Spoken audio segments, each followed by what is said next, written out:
19 թվականի հունվարի 26-ին 44-օրյա հացադուլից հետո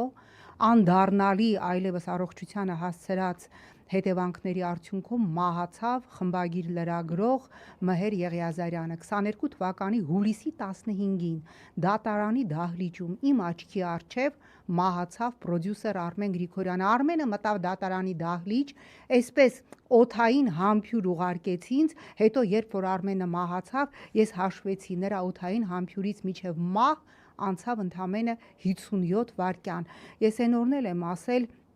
այնքան ծանր էր ինձ համար, նախորդին էլի քաղաքական բանտարկյալներից մեկի հարցով գտնվում է այդ նույն դատարանում, որտեղ մահացավ Արմենը, եւ դատական կատարածուներից մեկը ասեց ձեզ բան ունեմ հանձնելու, ասեցի ինչ, եւ բերեց իմ սև հովարը։ Ես հիշեցի դա այն հովարն էր, երբ որ Արմենը ընկավ աթոռից, մենք մտածեցինք շոկ եւ հով էինք անում նրան, ով արձագանքեց, ինչ որ արձագանք, դու պատկերացնում ես ձեր